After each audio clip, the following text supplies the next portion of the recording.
One of the most common situations you're going to run into while you're selling Medicare is a Medicare beneficiary or someone who's about to go to Medicare being enrolled into employer coverage.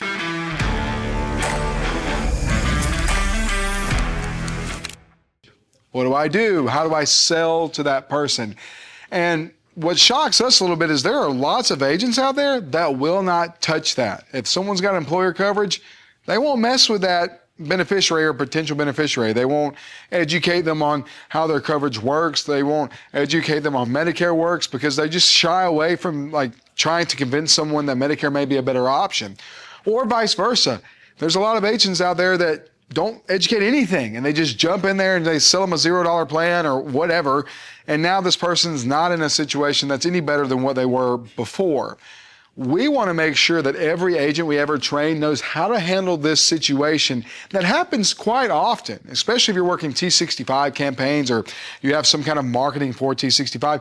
It's going to happen. You're going to run into customers, beneficiaries who are on employer coverage and that want to keep their employer coverage. And your job is to convince them or inspire them to consider the Medicare route. So what we're going to talk about for the next few moments is selling Medicare to someone who is on employer coverage, selling Medicare to someone who's on employer coverage. And it can be a little confusing. You have to know your stuff just a little bit.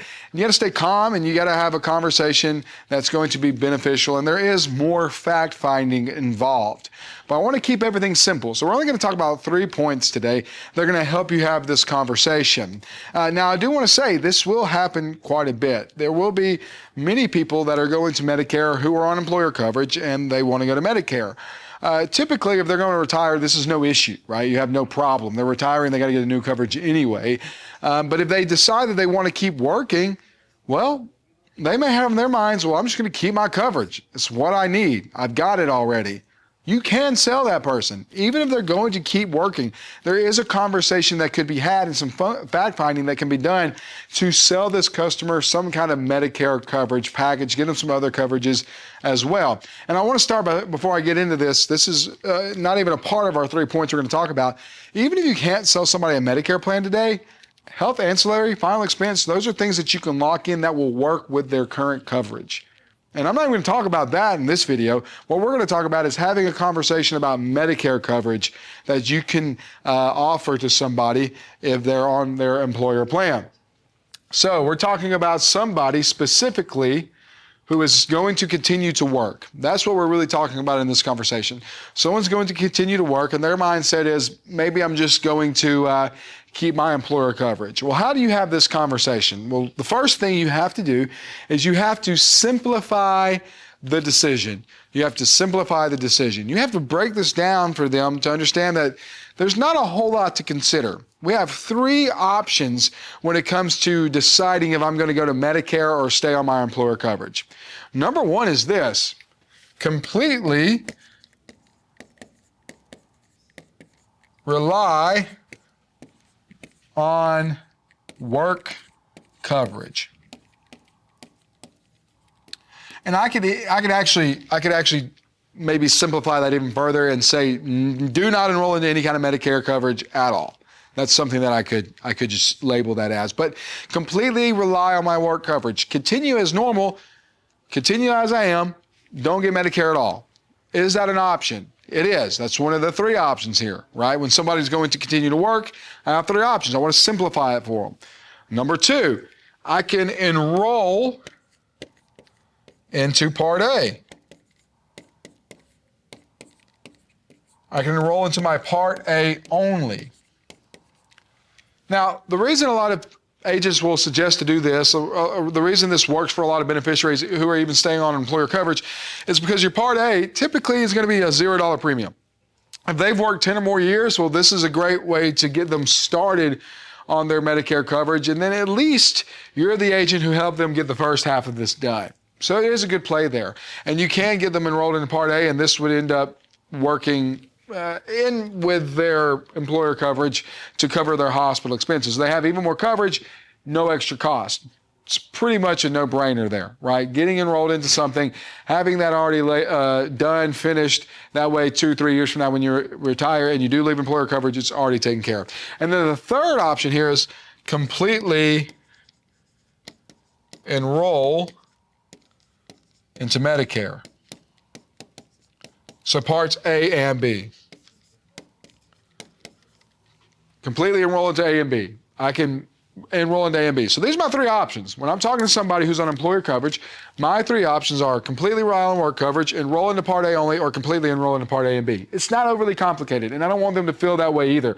I want to get their guard down by making this simple. And this is more like Sales 101, making it feel simple so that they're not overwhelmed, right? Now let's talk about how to have the conversation. Well, the first thing here is this. Understand the enrollment rules. You really need to understand these enrollment rules. First things first, everything has to be about creditable coverage. Everything's about creditable coverage. And there's a couple different scenarios here that I want to talk about when it comes to creditable coverage. First things first, COBRA does not count as creditable coverage. So if you have somebody who are a beneficiary who's going to take the COBRA route, they need to understand that is not going to count. That's not going to count as creditable coverage. That is not coverage through their employer. That's an extension of their coverage. And that's something that's offered as like just a privilege to have. It's not technically going to count as insurance. And that's going to only last 18 months anyway. If somebody's enrolled in the COBRA, it's only going to last 18 months. It's not going to be any longer than that.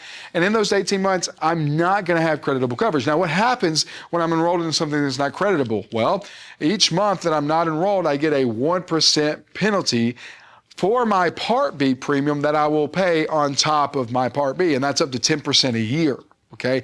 So what that means is if Betty does not have creditable coverage for, let's say, 12 months, she's gonna have a 10% penalty of the national Part B premium, or her Part B premium rather, when she does enroll. So if the Part B premium, let's say next year is $200, which I know it's more than that now, $290, but if it's $200, she would have a $20 penalty that she would have to pay on top of that, right? So it's a 10% penalty that they will accrue that they will pay the rest of their life. So that can end up costing them a lot of money.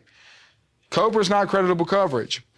And a lot of us, when we're comparing this work coverage versus Medicare coverage conversation, we think about the old rule of 20 more employees, right? Well, we have 20 plus employees. It's kind of your rule of thumb for creditable coverage. As long as the company they work for is 20 plus employees, that's creditable coverage, as long as it has drug coverage and it seems or is deemed equivalent to Medicare coverage. But they have to have 20 plus employees. If they have less than 20 employees, it's not creditable coverage. And in that situation, they would absolutely need to move over. They would need to go to Medicare and enroll. So if you're doing your fact finding, if COBRA or 20 plus employees, you already know that this person needs to move over. Now, here's an interesting rule. If they're under 65, then that number actually goes up to 50. 50 plus employees for under 65, right? So if they're going to disability Medicare, they actually have to have 50 or more employees for it to be creditable coverage. 49 or lower does not count as creditable. So in that situation, they absolutely need to go to Medicare. No sense in accruing a penalty. So just doing some fact finding right here on what their coverage looks like, just from an employee level, from a creditable coverage level, will help identify most of these conversations for you. Now what you really want to know. What is the structure of the conversation? How do I get them convinced that they need to go to Medicare? If we find out it's not creditable coverage, because obviously if they have no creditable coverage, then they need to go Medicare. They don't need to be on a plan that's not creditable. That could be bad for them. It could cost them thousands of dollars down the road. However, let's say they are on a creditable plan. They're on a creditable coverage, right? They have creditable coverage. How do I convince them that they need to go to Medicare instead? Well, it's simple. You just have a conversation that genuinely reveals whether or not Medicare is a good option for them. First things first, you're going to talk about premiums. If I'm talking to Betty and she's paying $120 a week for her coverage, well, that's $480 a month that she's spending on her coverage. And we could actually get her on Part B of Medicare plus a supplement and other things cheaper than what that would be for her work coverage. If she's getting a $0, I mean, let's say her employer is paying completely, pays all of her premiums, that's something to consider. definitely something to consider. That's something that would lean heavy in favor of the work coverage. So I need to talk about premiums. That's a big deal and something that I shouldn't shy away from. And I should figure out whether or not this is going to be beneficial from them right from the jump, right? Now, just because the premiums maybe match in favor of the employer coverage or vice versa in favor of Medicare doesn't mean I'm done. I need to talk about out-of-pocket costs. Things like deductibles, max out-of-pockets, co-pays, right?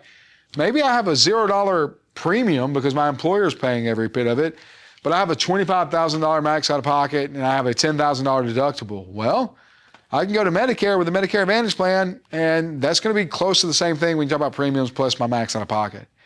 And then I'm going to get extra benefits like dental, vision, and hearing, all that jazz. So I need to compare my out-of-pocket costs. Certainly something I need to do, and I need to be comfortable with talking about deductibles, co-insurance, co-pays. I need to gather that information, that data from them, and compare it to what Medicare is going to look like with a supplement or on a Medicare Advantage plan. Certainly something I need to do. And then when I start to put these together, it really helps out, right? And then the last thing that I need to talk about here that I need to understand is family members. This is very important. If I have family members, they have family members that are covered by the work coverage, by their employer coverage, I need to know that. I need to know what that looks like so that we can get them covered too. I don't want to take them off their employer plan. Their family loses that coverage, and then they're out of luck. Yeah, we got them Medicare, but didn't help their family. That's why we like to sell things like ACA plans. We like to sell large indemnity plans. We like to sell short-term medical plans in these situations that we can help out with, right? And then a lot of times, these end up being cheaper than what they're spending on their overall premium for a family plan. Something to consider. So you can absolutely have conversations that lead to sales for somebody who is on work coverage. You need to understand what is creditable coverage. Certainly need to understand that. And then I need to have a conversation about these. And just real quick, I don't want to take long here, but let's say somebody is paying $200 a month for their work plan. They have no family members, it's just them, right? No one's covered by the work plan, just them, so one person coverage. $200 in premium a month, plus I have a $7,000 max out of pocket with a $2,500 deductible. $2,500 deductible. My cost there, once I add it up, I've got $2,400 here, so we'll call that $5,000. That's $12,000 that I could be spending out of pocket. If you look at this, this is very similar to a Medicare Advantage plan. But Medicare Advantage plans typically have a $0 deductible. So at the end of the day, that's certainly something I want to suggest to them. Or I can have a conversation about a Plan G with Medicare. You're talking about maybe $300, $350 worth of premiums between Medicare and the Plan G. It's going to be more there, but all of these costs are gone. So I'm actually going to save a lot of money, thousands of dollars in this situation. I just wanted to break this down for you so you can see what that kind of looks like. What does that conversation really look like? What are the numbers we're adding up? We want to put these all together so that we can have a conversation that leads to them having the right coverage for them. But you can be a great agent that helps them get to Medicare, even if they do have employer coverage. That's not something you should shy away from. Get out there, have these conversations, close deals that other agents aren't, so that you can be the best partner you can be.